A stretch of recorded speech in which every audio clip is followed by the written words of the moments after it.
Hello friends, welcome back to my channel BPSC with Sonia Mishra. तो आज का जो मैंने टॉपिक लिया है वो इंडियन इकोनॉमिक्स में बहुत ज्यादा इम्पोर्टेंट टॉपिक है। उसका नाम है पॉवर्टी। ठीक है, पॉवर्टी एक ऐसी चीज है, जब हम इकोनॉमिक्स की बात करते हैं, हम इकोनॉमिक्स में जो क्या प्रॉब्लम्स रही है जिसकी वजह से हमारी इंडियन इकोनॉमी आज भी थोड़ी सी पिछड़ी हुई है या अभी डेवलपिंग ही है, डेवलप अभी तक नहीं हुई है, तो इसका सबसे मेन जो कारण आता है वो आता है पॉवर्टी। तो आज हम बात करेंगे पॉवर्टी के ही बारे में।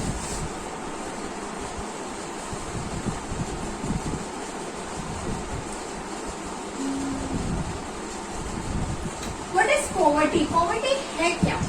तो दोस्तों, अलग अलग इकोनॉमिस्ट ने, अलग अलग स्कॉलर ने पॉवर्टी की कई सारी डेफिनेशन दी है, लेकिन एक सिंपल लैंग्वेज में मैं बताऊं जो आसानी से सबको समझ में आ जाए, तो वो है poverty means poverty refers to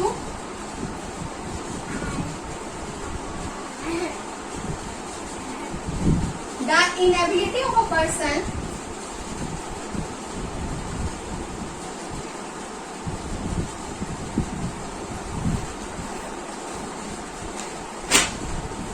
to meet its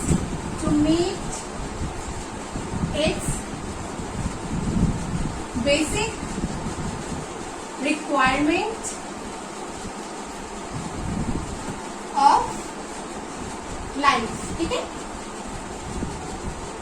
क्या लिखा है मैंने? Poverty refers to the inability of a person to meet its basic requirements of life।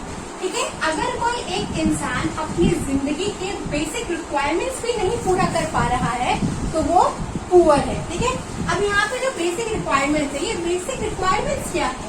तो एक ओल्ड अप्रोच थी जो बहुत हम सुनते हैं, भाई रोटी कपड़ा मकान, जीने के लिए चाहिए रोटी कपड़ा मकान। यस, ये ओल्ड अप्रोच से अगर देखें तो बेसिक रिक्वायरमेंट में तीन ही चीज आती है। ठीक है, क्या? Food, clothing, shelter. ठीक है, लेकिन भैया अब हम आगे बढ़ रहे हैं, हमारा देश आगे बढ़ रहा है, हमें पता है कि वाकई जीने के लिए किन चीजों की जरूरत होती है, जैसे कि रोटी कपड़ा मकान तो जाहिर चाहिए ही, इसके साथ दो चीजें अलग से गवर्नमेंट ने ऐड की है, वो है एजुकेशन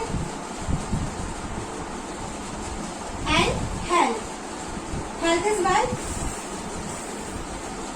ठीक है भैया, अगर मैं हेल्दी ही नहीं हूँ, मैं बीमार रहती हूँ, अक्सर मेरी बॉडी में इतनी एनर्जी ही नहीं है कि मैं कहीं जाके काम करूँ, काम नहीं करूंगी, अर्न कैसे करूंगी? अर्न नहीं करूंगी, कोई इनकम ही नहीं है, कोई सोर्स ऑफ इनकम ही नहीं है, तो भैया खाना कहाँ से आएगा? इसके भी पैसे हैं, इसके भी पैसे हैं, इसके भी पैसे हैं। ठीक है, एजुकेशन आजकल तो ये सबसे बड़ी प्रॉब्लम है। ठीक है, हमारा जो स्कूल है या हमारा जो एजुकेशन सिस्टम जैसा बनाया गया है, क्या है भैया? थ्योरी है, पढ़ो, एग्जाम दो, मार्क्स आ गए, हो गया, आप पास हो, फिर नेक्स्ट उस क्लास में जाओ, स्टैंडर्ड में जाओ, सेम वही है।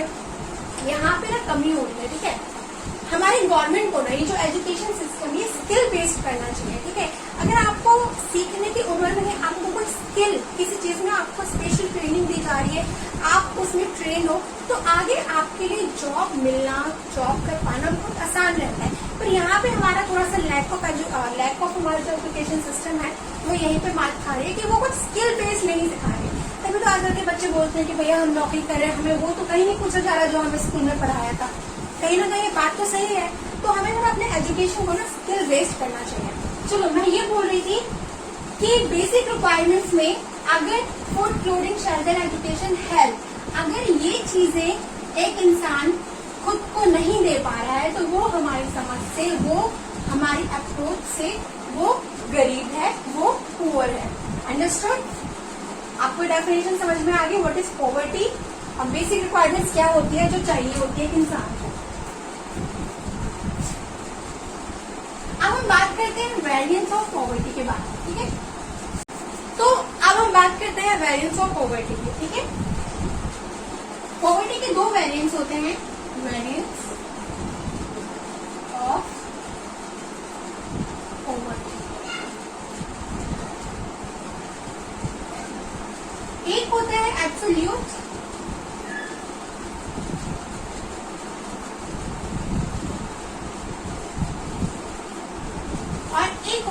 रिलेटिव। ठीक है, absolute method and relative method. अब इन दोनों का डिफरेंस क्या है? काफी हद तक ये जो टर्म है ये खुद में ही कुछ बताना चाहती है, जैसे कि रिलेटिव। अब क्या होता है बच्चों कि मैं जो बेसिक रिक्वायरमेंट्स मैंने आपको बताई है, ठीक है, वो सब मैं एक्सेस कर पा रही हूँ। जीने के लिए जिन चीजों की जरूरत है वो सब मेरे पास है, खाना पीना सब कुछ मेरा बढ़िया चल रहा है। लेकिन क्या होता है जब मैं खुद को कंपेयर करूंगी किसी दूसरे से, और उस कंपैरिजन में अगर मैं डाउन हुई, मैं थोड़ी सी गरीब हुई और उनका जो इकोनॉमिक स्टेटस है वो मुझसे अप हुआ, तो मैं गरीब हो गई हूँ इन टर्म्स ऑफ हिम। यानी कि जब मैं कंपेयर कर रही हूँ तो उस कंपैरिजन में अगर एक गरीब है in comparison two of others, तो ये होता है relative method. Understood? Like out clear करते हैं। अब जैसे कि मान लो कि हम क्या करते हैं, हम रिलेटिव मेथड लगा के, जैसे कि हम अगर अपने इंडिया को कंपेयर करें यूएसए से, तो इंडिया हमारा पुअर है इन कंपैरिजन ऑफ यूएसए। उसकी अपनी तो ठीक है, वो एक्चुअल में नहीं है, बट जब हम उसे कंपेयर करते हैं किसी दूसरे से और उस कंपैरिजन के दौरान में एक चीज पुअर हो जाती है, एक चीज रिच हो जाती है, तो उसको क्या कहते हैं? हमने रिलेटिव मेथड यूज किया है। इसको यूज करके, इस मेथड को यूज कर सकते हैं हम दो इंसान को कंपेयर करने के लिए, दो रीजन्स को, दो स्टेट्स को, दो कंट्रीज को कंपेयर करते हैं हम on the basis of their economic status. ठीक है,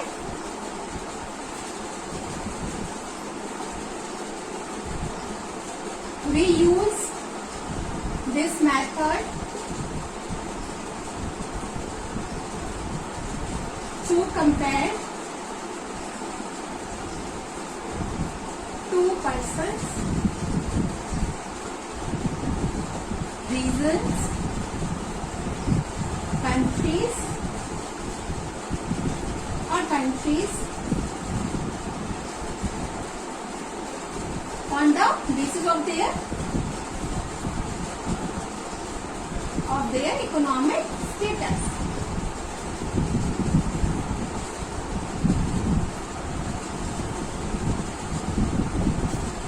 अंडरस्टूड? अब भाई देख लो, जैसे कि आज भी अगर हमारे मोहल्ले में एग्जाम्पल लेते हैं, अगर किसी के पास एक बढ़िया कार है तो हम ऐसा मानते हैं कि भैया वो तो पैसे वाला है, वो तो अमीर है। ठीक है, having a car is a luxury in India, having a AC is a luxury in India. भैया उसके घर में तो एसी लगा हुआ है, अरे वाह वो तो बहुत पैसे वाला है, अलाना पलाना। ठीक है, ये जो चीजें हैं जो हमारे लिए लग्जरी है, वो ही अगर हम यूएसए की बात कर ले, ठीक है, अगर हम इधर इंग्लैंड की बात कर ले, तो उनके लिए तो ये बेसिक नेसेसिटी है। अगर उनके पास कार ही नहीं है तो उनके पास तो कुछ है ही नहीं, वो तो इसे अपनी जिंदगी जीना है तो उसको कार होनी चाहिए, उनके लिए तो ये जिंदगी की एक जरूरत है। जबकि हमारे इंडिया में ये सब तो लग्जरी में आता है, गाड़ी, एसी, ये सारी चीजें जो है ये लग्जरी में आता है। तो हर इंसान के लिए गरीबी का अलग डेफिनेशन हो सकती है। वो उन्होंने जो मेथड रखा है, किसको हम गरीब बोले और किसको हम अमीर बोले, वो अलग अलग हो सकते हैं। जैसे कि मैंने तो रखा भैया कि अगर वो जो है उनके पास खाना है, रहने के लिए घर है, पहनने के लिए कपड़े हैं, एजुकेशन को अफोर्ड कर सकते हैं, अच्छी हेल्थ है उनकी, तो हमारे लिए वो अमीर है। हो सकता है कि अलग किसी दूसरे देश ने या अलग किसी दूसरे स्टेट ने इस बेसिक रिक्वायरमेंट में अलग ही चीजें डाल रखी है। उनकी समझ से भैया अगर आपके पास गाड़ी नहीं है, अगर आपके घर में एसी नहीं लगा हुआ, तो भैया हमारी समझ से आप लोग गरीब है। तो गरीबी की डेफिनेशन में कहना क्या चाहती हूँ यहाँ पे कि गरीबी की डेफिनेशन, गरीबी का मतलब हर इंसान के लिए अलग हो सकता है, हर स्टेट के लिए अलग हो सकता है। ठीक है, तो समझ चुके हो? रिलेटेड मेथड आपको समझ में आया, जिसमें हम कंपेयर करते हैं दो लोगों को, इंसान को, कंट्रीज को, स्टेट को on the basis of their economic status, और इस कंपैरिजन में हम एक चीज को गरीब बताते हैं और दूसरी चीज को गरीब बताते हैं, अमीर बताते हैं, सॉरी। ठीक है, एक्चुअल में वो नहीं है। When we come to the absolute method, absolute मतलब actual, यानी कि अगर एक इंसान वाकई वो अपनी बेसिक रिक्वायरमेंट्स को पूरा नहीं कर पा रहा है, वो जो हमने हमारे इंडिया ने सेट की हुई है बेसिक रिक्वायरमेंट्स, अगर वो उसको नहीं अगर एक्सेस कर पा रहा है तो वो एक्चुअल में गरीब है। ठीक है, if a person is not able to meet its basic requirements.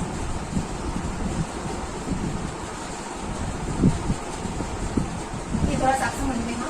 For his livelihood, तो वो एक्चुअल में गरीब है, यानी कि यहाँ पे एक गरीब वाकई गरीब है और यहाँ पे एक गरीब है दूसरे से कंपेयर करने पर, बाकी एक्चुअल में वो नहीं है, उसका खाना पीना सब बराबर ठीक है। इंडिया में हम हमेशा एब्सोल्यूट मेथड यूज करते हैं, ठीक है। इंडिया में हमेशा एब्सोल्यूट मेथड यूज करते हैं और यहाँ पे एक टर्म आएगी, वो टर्म है पॉवर्टी लाइन।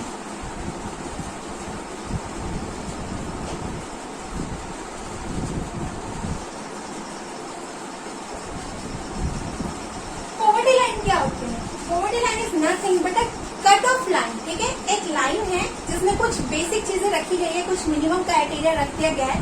गवर्नमेंट ने कहा है कि अगर आप इस क्राइटेरिया को नहीं इस क्राइटेरिया से अगर आप लोग नीचे हैं, अगर आप इतना भी नहीं अर्न कर पा रहे हो, इतना भी नहीं आप कंज्यूम कर पा रहे हो, तो आप इस लाइन के नीचे हो, आप गरीब हो। और जो इसको एक्सेस कर पा रहे हैं, आप इस लाइन के ऊपर हो, आप नॉन पुअर हो, ठीक है। और यहाँ की इस लाइन में क्या है, कुछ बेसिक रिक्वायरमेंट्स है, जो भी आप जो है गवर्नमेंट को सही लगता है कि भाई एक इंसान को कम से कम उसके पास इतनी चीजें तो होनी ही चाहिए। तो वो जो लाइन है, वो लाइन को हम कहते हैं पॉवर्टी लाइन, ठीक है। ये ही वो कट ऑफ स्पेस है, कट ऑफ लाइन है। और मैं आपको बता दूं कि पॉवर्टी लाइन का कंसेप्ट लाने वाले जो हमारे हैं, सबसे पहले इंसान दादा भाई नौरोजी है, ठीक है। दादा भाई नौरोजी वो पहले इंसान थे जिन्होंने पॉवर्टी लाइन का कंसेप्ट लेके आए थे। ये आपको एनसीईआरटी में नहीं मिलेगा, लेकिन आपकी नॉलेज के लिए जरूरी है कि भाई ये पॉवर्टी लाइन का कंसेप्ट सबसे पहले किसने कौन लेके आया, किसने स्टार्ट किया, ठीक है। चलो, अब आपको ये दोनों डिफरेंस समझ में आ गया। अब हम इसमें आगे बढ़ते हैं। हमारे इंडिया में एब्सोल्यूट मेथड यूज करते हैं, ठीक है।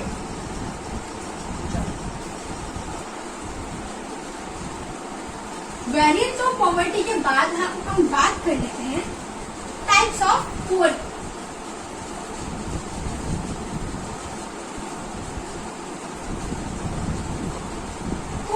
जो गरीब होते हैं, जो बीपीएल है, जो बिलो पॉवर्टी लाइन है, ये टर्म तो आपने बहुत सुना होगा ना, BPL below poverty line, APL एवं पॉवर्टी लाइन, ठीक है। अब ये गरीब जो है वो कितने टाइप के होते हैं, टाइप्स ऑफ पुअर हम एक बार देख लेते हैं। इनको भी हमने 3 कैटेगरीज में डिवाइड किया है, मैं अभी आपको समझा। टाइप्स ऑफ पुअर, अब इसके लिए मैं बनाती हूँ यहाँ पे कुछ डायग्राम, ताकि आप डायग्राम यूज करके बच्चे जो है वो जल्दी समझ जाते हैं। थ्योरीज में वो उतनी जल्दी नहीं समझते, ठीक है। ये पॉवर्टी लाइन है और ये कुछ ग्राफ है।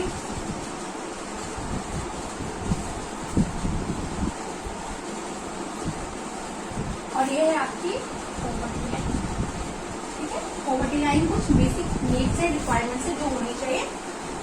अब वो इंसान जो हमेशा इस पॉवर्टी लाइन से नीचे ही रहे, ठीक है, वो क्या है, वो जो हमेशा इसके नीचे रहे हैं, इनको हम कहते हैं ऑलवेज पुअर।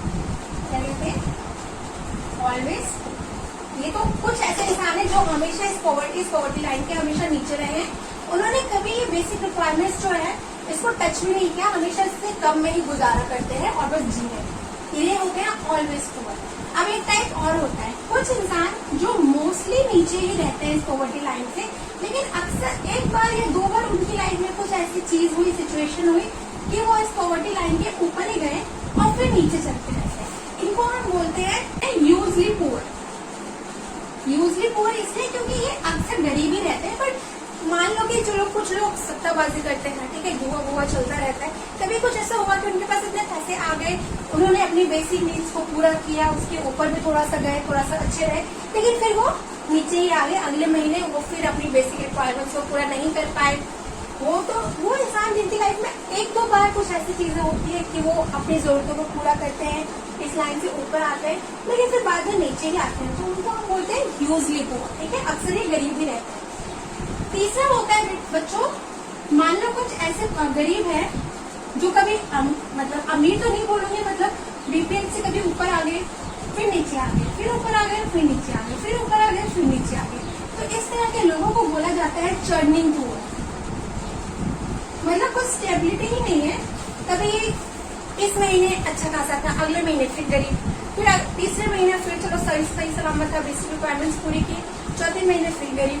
तो इस तरह के लोग अप डाउन जिनका होता रहता है उनको हम बोलते हैं टर्निंग पुअर। ठीक है, फोर्थ टाइप है, ये लोग अक्सर पॉवर्टी लाइन से ऊपर रहते हैं, पर कभी ऐसा हुआ घर मकान बेचना पड़ गया, ये लोग गरीब हो गए, फिर ऊपर गए, फिर मोस्टली ऊपर ही रहते हैं, तो इनको हम बोलते हैं यूजली पुअर, यानी कि ओकेशनली पुअर।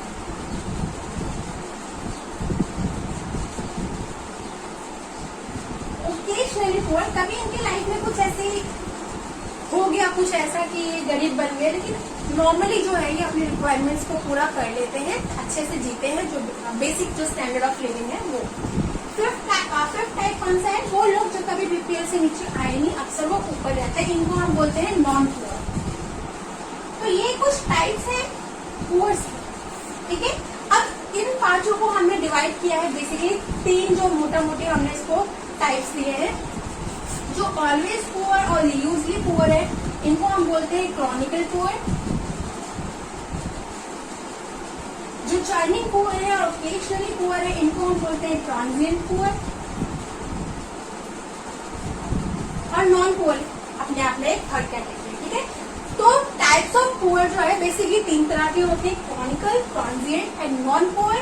क्रॉनिकल पुअर में भी दो होते हैं, वो जो ऑलवेज या यूजली पुअर है। ट्रांजिएंट पुअर में वो जो चर्निंग है ओकेशनली पुअर है, और non poor is non poor. ठीक है, तो टाइप्स ऑफ पुअर आपको समझ में आया, क्लियर है ये आपको? चलिए अब हम आगे बढ़ते हैं। अब हम बात करते हैं characteristic of poverty. Characteristic of poverty,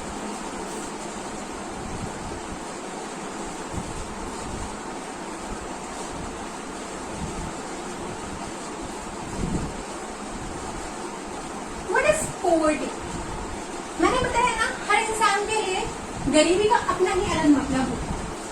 ठीक है, अगर मैं आपसे पूछूंगी, आप मुझे कुछ और कहोगे, आप बोलोगे मैम अगर जो इंसान पढ़ने नहीं जा सकता, मेरे हिसाब से वो गरीब है। जो एटलीस्ट प्राइमरी एजुकेशन भी जो नहीं अफोर्ड कर पा रहा है वो गरीब है।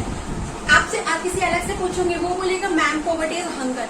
अगर कोई इंसान भूखा रह रहा है, भूखा सो रहा है, तो वो गरीब है। ठीक है, सबके लिए गरीबी का अलग मतलब है। जैसे कि मैम अगर वो, कुछ लोग बोलेंगे मैम अगर वो अच्छे ब्रांडेड कपड़े नहीं पहन पा रहे हैं तो भैया वो गरीब है। जैसे कि मैंने आपको बताया कि सब अपने अपने स्टैंडर्ड ऑफ लिविंग पे कंपेयर करते हैं दूसरों को। कुछ लोग बोलेंगे कि मैम अगर वो खा नहीं पा रहा है, वो अपने शरीर को बेसिक जो न्यूट्रिशन जितनी चाहिए उतना नहीं दे पा रहा है, तो वो गरीब है। आप सब अपनी जगह पे ठीक हो, आप सब अपने हिसाब से कंपेयर कर रहे हो, बिल्कुल ठीक है। तो इसी बेस में हम कैरेक्टरिस्टिक बताते हैं पॉवर्टी के। What is poverty? Characteristic of poverty.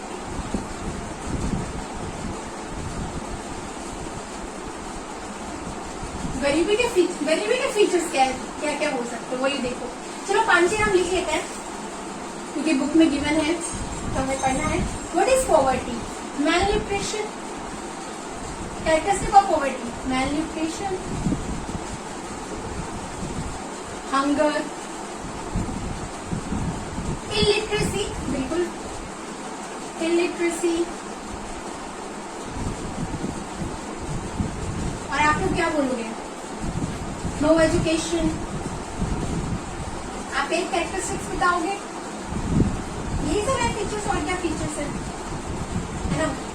No housing, nothing, इस तरह की चीजों को आप बोलोगे ये मैम पॉवर्टी के फीचर्स है, कैरेक्टरिस्टिक्स है, यही चीज। चलो अब हम बढ़ते हैं। पॉवर्टी का चैप्टर इंपॉर्टेंट है, और इस चैप्टर में जो सबसे ज्यादा इंपॉर्टेंट है वो है कॉजेज ऑफ पॉवर्टी। ठीक है, तो ये चीज आपको पता होनी चाहिए, अक्सर एग्जाम में आता है, पूछ लिया जाता है। पॉवर्टी की बात कर रही मैं, कॉजेज ऑफ पॉवर्टी। क्या कारण है गरीबी का?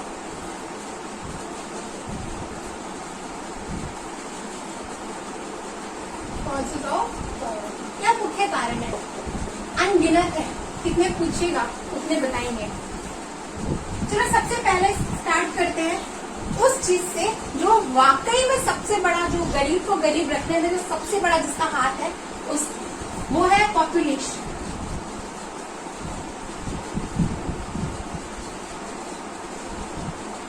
बच्चों अब आप खुद सोचिए, देखो एक घर में कमाने वाला एक इंसान और उस घर में कितने फैमिली मेंबर्स है, उसके घर में 8, 9, 10, उन्हें जो पालना है 8, 9, 10 लोगों को पालना है, तो उसकी जो इनकम है वो जो पर हेड में बटेगी, तो एक के हिस्से में कितना आएगा?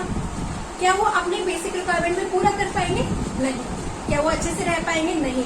क्या वो सेविंग कर पाएंगे? अरे सेविंग तो छोड़ो, अच्छे से कंज्यूम कर ले, उनको जितनी जरूरत है जीने के लिए उतना भी नहीं हो पाएगा। वहीं पे अगर एक घर में सिर्फ 4 फैमिली मेंबर्स है, एक अर्न करता है और जो डिपेंडेंट है वो 3 है, तो आपको नहीं लगता कि इसकी जो इनकम डिस्ट्रीब्यूट होकर पर हेड जाएगी वो इतनी इनमें चली जाएगी कि ये आराम से जी लें, आराम से अपनी पढ़ाई करें, अच्छे से आगे इनकी भी लाइफ आगे सेटल हो? फर्क यही है ना। तो सबसे बड़ा फर्क जो है वो पॉपुलेशन का। अब हम सरकार पे कितनी जल्दी हम उंगली उठाते हैं कि सरकार नौकरियां नहीं ला रही, सरकार नौकरियां नहीं ला रही। अरे भाई कहाँ से लाएगी सरकार नौकरियां? इतनी नौकरियां कहाँ से वो लेके आए जब करने वाले लोग इतने हैं, इतनी सारी जनता है हमारे देश में, इतनी पॉपुलेशन है, पूछो मत। और इंडिया पता है गरीबी के मामले में अभी ऐसे तो फर्स्ट रैंक रहती थी हमेशा इंडिया की, लेकिन अभी हमारा इंडिया गरीबी के मामले में 2nd रैंक पर है, फर्स्ट में नाइजीरिया है। लेकिन अगर हम कोशिश करें, अगर हम मतलब हम भारत के लोग थोड़ी सी हमें अकल आए, थोड़ी सी हमें समझदारी आए, थोड़ा सा हमें जीने का तरीका आए, तो धीरे धीरे हम इस पोजीशन को और नीचे लेके आ सकते हैं।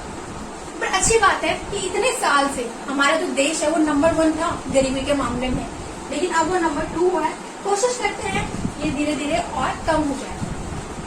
चलो, तो सबसे पहला कारण है पॉपुलेशन। लोग बहुत है, इतनी ज्यादा पॉपुलेशन हमारे देश की बढ़ रही है कि करने के लिए नौकरियां ही नहीं है, करने के लिए नौकरियां नहीं है तो कोई इनकम का सोर्स नहीं है, इनकम का सोर्स नहीं है तो इनकम नहीं है, इनकम नहीं है तो हम कैसे खर्चा करें अपने ऊपर, हम कैसे फूड को अफोर्ड करें, कैसे हाउसिंग अफोर्ड करें, कैसे क्लोथिंग अफोर्ड करें। ठीक है, तो पॉपुलेशन इज ना, मेरे हिसाब से तो सबसे बड़ा कारण यही है यार। दूसरा कारण है इलिटरेसी।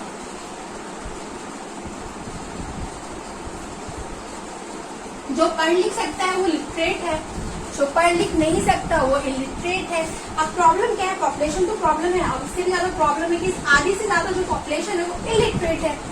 अगर वो इलिटरेट है तो वो अच्छी जगह जॉब तो बिल्कुल उसे मिलेगी नहीं, और वो बिजनेस भी करेगा तो उसके लिए भी कुछ स्किल्स वगैरह रिक्वायर्ड होती है, वो भी उसके पास नहीं है। तो वो कैसे अर्न करेगा और कैसे वो खुद को पालेगा और कैसे अपने डिपेंडेंस को पालेगा, क्योंकि वो इलिटरेट है। अब इलिटरेसी है तो एक्सप्लॉयटेशन भी होता है। अगर हम बात करें लेबर क्लास की, सुबह से रात तक उन्हें काम करवाया जाता है उनसे, और उनको दिया जाता है दिन के। सरकार बहुत सारे मेजर्स ले रही है, आगे हम बात करेंगे इस बारे में। सरकार बहुत कर रही है, नहीं बोलने वाले तो बोलते ही है।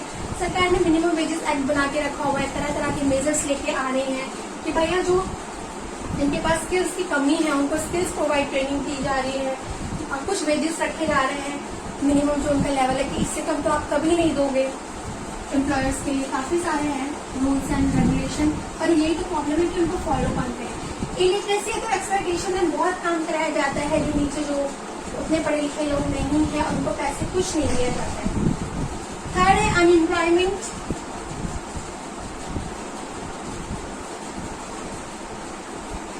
अब अनएम्प्लॉयमेंट का भी कारण पॉपुलेशन, यहाँ मैं जितना भी लिखूंगी ना सब कहीं ना कहीं घूम फिर के पॉपुलेशन पे आते हैं। तभी मैं कहती हूँ कि एकदम जो नंबर टॉप पे है गरीबी का जो मुख्य कारण है वो पॉपुलेशन ही है। लोग ही इतने हैं कि क्या करें। कुछ तो इलिटरेट है, और जो लिटरेट है उनके पास करने के लिए जॉब्स नहीं है, नौकरियां नहीं है, इतनी वैकेंसीज आ नहीं रही है हमारी इकोनॉमी में, करें तो क्या करें। वो अनएम्प्लॉयड है, अनएम्प्लॉयड है तो कुछ तो कम पैसे में भी चलो मान जाते हैं जीने के लिए, कुछ के लिए वाकई करने के लिए कुछ भी नहीं है। पॉवर्टी और अनएम्प्लॉयड ना आपस में जुड़ा हुआ है। अनएम्प्लॉयमेंट का कारण ही है पॉवर्टी, पॉवर्टी का कारण ही है अनएम्प्लॉयमेंट। ठीक है, अब हम बात करते हैं अनएम्प्लॉयमेंट के बाद इनइक्वालिटीज। ठीक है, इनइक्वालिटीज कैसे? आपने सुना होगा अमीर और अमीर होता जा रहा है, गरीब और गरीब होता जा रहा है। क्यों?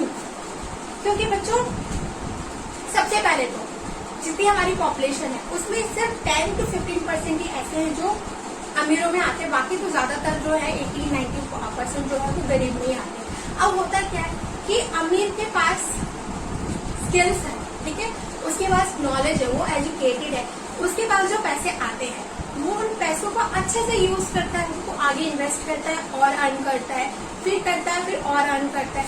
लेकिन जो गरीब है, एक तो उसके पास इतने भी नहीं आ रहे हैं कि वो जो है अपनी जरूरतों को पूरा कर सके, और अगर आ भी रहे हैं तो बड़े बड़े जो लोग, जो गरीब, जो एक जो हमारे इकोनॉमी में सबसे बड़ी प्रॉब्लम है, वो प्रॉब्लम ये भी है कि लोग जो है ना वो बड़े बड़े लोन शार्क्स के चक्कर में फंस जाते हैं। अच्छा, आपको पता है कि महंगा से महंगा लोन भी बैंक देती है 11 to 12%, अच्छा 11.4 ही है, लेकिन मान लो 11% में लोन देती है। लेकिन इन लोगों को क्योंकि ये पता ही नहीं है, गरीब लोगों को, कि हमारे जो बैंक है हमें लोन कितने सस्ते में प्रोवाइड करे। ये क्या करती है, अपने आसपास के बड़े बड़े ठेकेदार हो गए, जमींदार हो गए, इनके पास जाती है। स्टडी में आया, विल यू बिलीव, 36% to 120% इतने इंटरेस्ट पे इन गरीबों को दिया जाता है ब्याज। अब आप खुद सोच के बताओ, इसको कुछ पैसे की जरूरत है, इसको मान लीजिए कि 1000 रुपए की जरूरत है, तो 1000 रुपए के ऊपर ये ब्याज कितना दे रहा है, ये 2200 रुपए ब्याज दे रहा है। ये क्या कमा रहा है और कहाँ इसके पैसे जा रहे हैं, कहाँ इसकी वेल्थ क्रिएट हो रही है। अब क्यों ऐसा, क्यों घुमा फिरा के इलिटरेसी, क्योंकि उन्हें पता ही नहीं है कि उनके पास क्या फैसिलिटी है, वो कैसे कहाँ बेस्ट यूज कर सकते हैं। इलिटरेट है इसलिए एक्सप्लॉयटेशन हो गया। अंडरस्टूड? इनइक्वालिटी। अब इसके लिए भी गवर्नमेंट कर रही है, ठीक है। गवर्नमेंट क्या करती है, अमीरों पर टैक्स लगाती है अमीरों पर टैक्स, और अमीरों से टैक्स लगा के गरीबों को देती है सब्सिडीज। कहाँ से दे रही है गवर्नमेंट, यही तो दे रही है गवर्नमेंट, अपनी जेब से क्यों देती है। अब इससे क्या होगा, अमीरों पर टैक्स लगा के उनकी इनकम को कम कर रहे हैं, गरीबों के सहारा, सपोर्ट, हेल्प कर रहे हैं, उन्हें सब्सिडीज दे रहे हैं तरह तरह की, उनको धीरे से उठाने की कोशिश कर रहे हैं।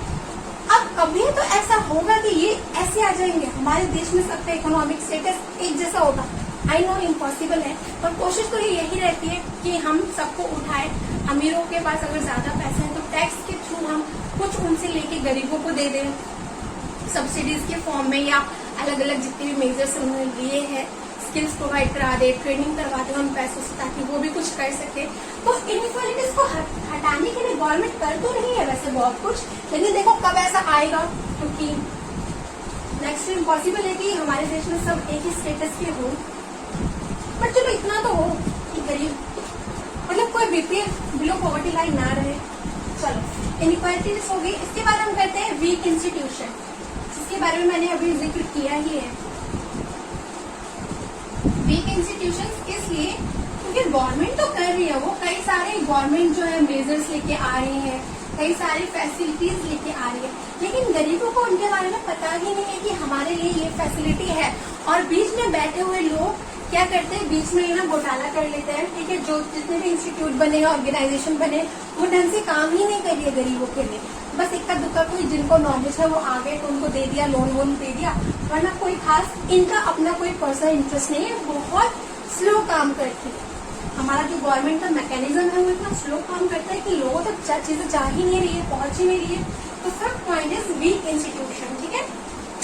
ये भी घूम फिर के वही आता है, पॉपुलेशन इलिटरेसी पे ही आता है। तो कॉजेज ऑफ पॉवर्टी में हमने क्या पढ़ा, population, illiteracy, unemployment, inequalities and weak institutions. Understood?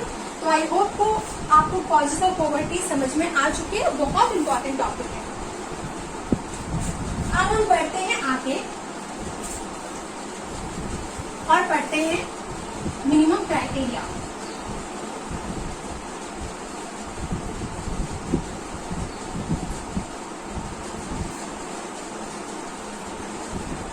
Minimum criteria दो बेसिस पर है बच्चों।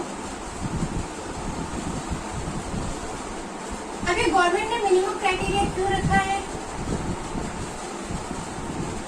ये जानने के लिए कि कौन हमारे देश में कितने पुअर्स है और कितने नॉन पुअर्स है। मिनिमम क्राइटेरिया दो बेसिस पर है। एक तो है मिनिमम कैलोरीज के बेसिस पर,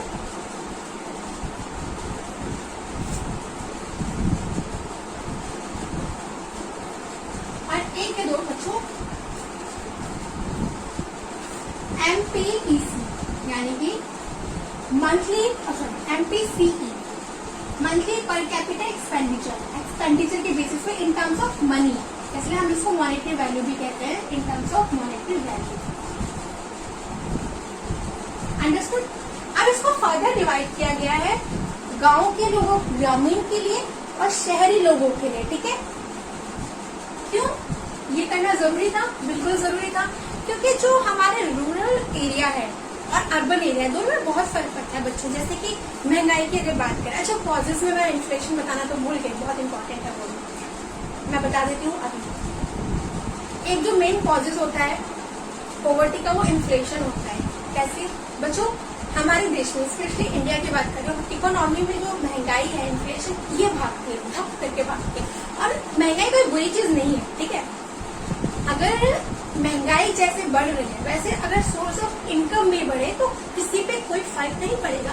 पर जहाँ कमी रह जाती है वो ये है कि महंगाई तो बहुत जल्दी भाग जाती है, बहुत जल्दी अप हो जाती है, पर जो लोगों की इनकम है वो उतनी ही रहती है और धीरे धीरे सरकती है।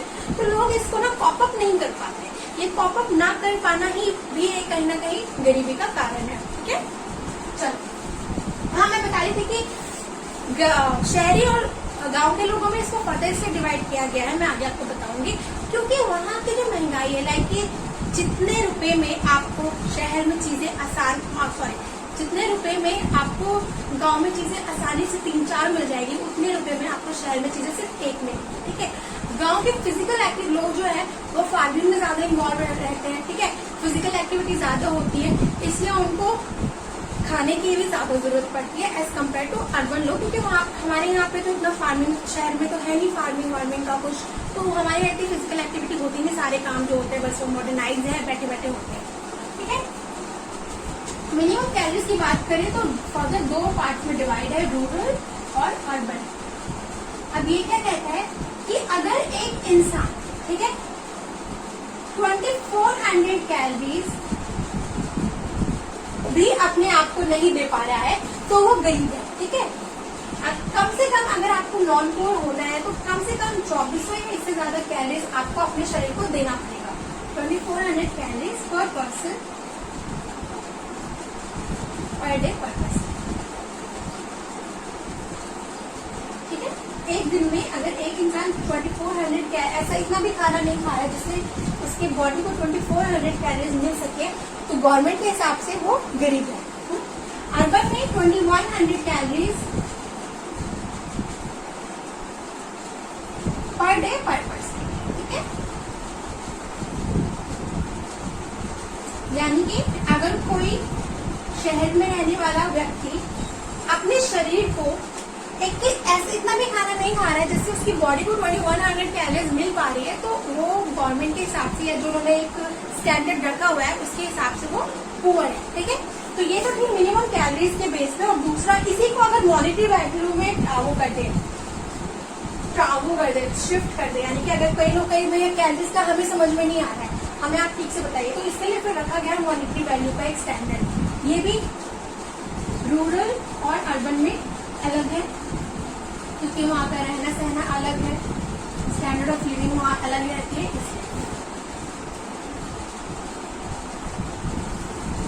अब एज पर दिस क्राइटेरिया गांव में रहने वाला इंसान अगर ₹816 खर्च कर पा रहा है पर मंथ, हाँ ये पर मंथ है बच्चों, पर मंथ पर पर्सन। ये मत सोचना कि कम से कम एक दिन में खर्च करना है, इतने खर्च तो हम नहीं करते एक दिन में।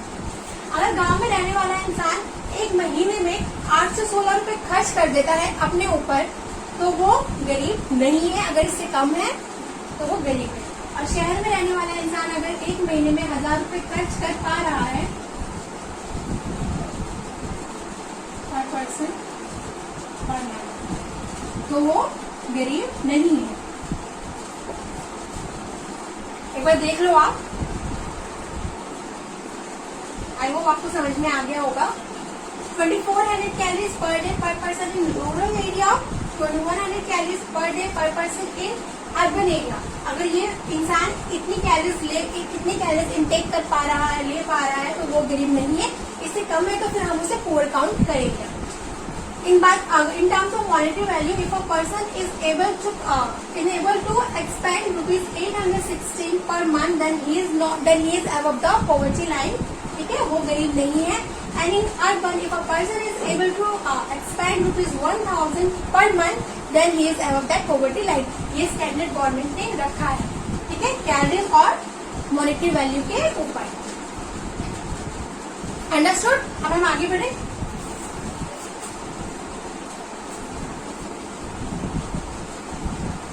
अब हम बात कर लेते हैं मेजर्स की।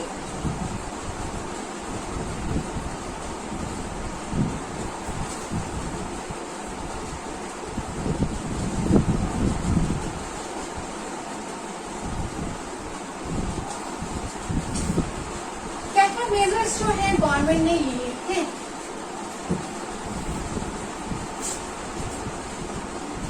क्या क्या स्कीम्स जो है गवर्नमेंट ने बनाई है, ठीक है। तो मैं कुछ यहाँ पे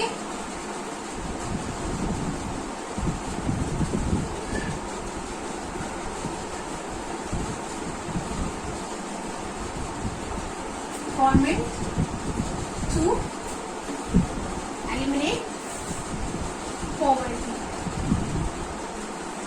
ये बहुत सारे हैं, बहुत सारी स्कीम्स बनाई गई है गवर्नमेंट की साइड से, ताकि जो गरीबों को किसी तरह से वो हेल्प कर सके, ठीक है। लेकिन मैं यहाँ पे आपको सिर्फ 4-5 बता देती हूँ, बाकी बुक्स में लिखी हुई है, आप वहाँ पे 1 by 1 पढ़ सकते हैं, ठीक है।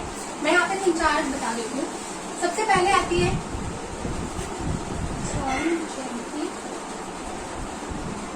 स्वर्ण जयंती ग्रामीण स्वरोजगार योजना।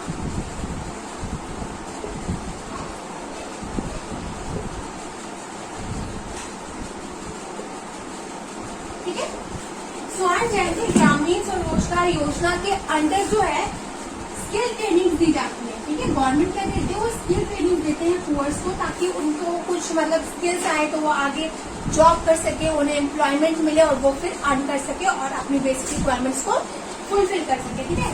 Provide skill development training.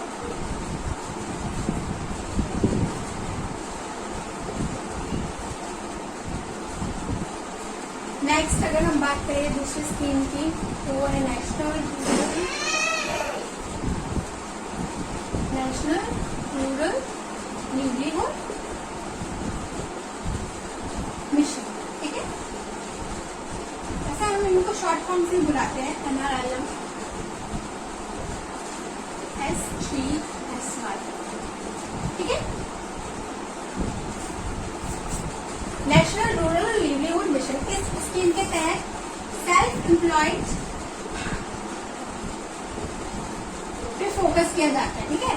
यहाँ पे कोशिश की जाती है कि जो लोग हैं वो खुद ही खुद के लिए सेल्फ एम्प्लॉयमेंट जनरेट करें और खुद से दूसरों को भी एम्प्लॉयमेंट प्रोवाइड करें। लोगों को खुद इतना काबिल बना दिया जाता है कि छोटे मोटे बिजनेस तो वो अपने सेटअप कर ले और अपना लिवलीहुड को अर्न करे, अच्छे से स्टैंडर्ड ऑफ लिविंग को ठीक कर सके। यहाँ पे सेल्फ एम्प्लॉयमेंट पे फोकस होता है इस स्कीम के अंदर। बहुत सारी सब्सिडीज गवर्नमेंट देती है, क्यों देती है, सारी फैसिलिटीज दे रही है, क्यों देंगे, इसीलिए कि भैया अपना छोटा मोटा सेटअप करो, आप जो भी आप कर सकते हो और फिर आप उससे अर्न करो और दूसरों को भी अगर हो सके तो दूसरों को भी, दूसरे के लिए भी एम्प्लॉयमेंट जनरेट करो।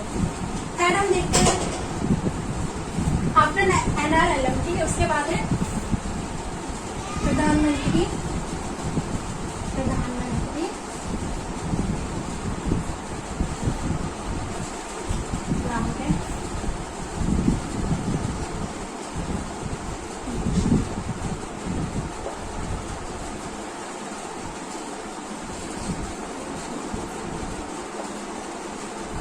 इसमें क्या किया जाता है, इसमें कोशिश की जाती है कि जो बेसिक फैसिलिटीज है वो गवर्नमेंट प्रोवाइड करे पुअर्स को, ठीक है।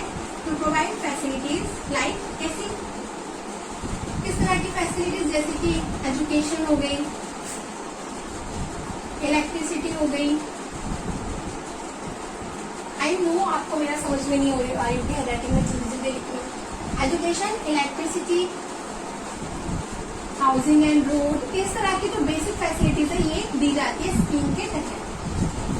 हाँ, और भी है कई सारी है, इसी तरह से और भी कई सारी स्कीम्स गवर्नमेंट ने बनाई हुई है, ठीक है, जिससे वो चाहती है कि जो गरीब है इसका फायदा उठाए स्कीम का और अपनी खुद की हेल्प कर सके, उस स्टैंडर्ड जो अभी उनका स्टेटस है उससे वो थोड़ा सा ऊपर आए और धीरे धीरे करके वो BPL से ऊपर, जो बिलो पॉवर्टी लाइन से ऊपर आ जाए, ठीक है।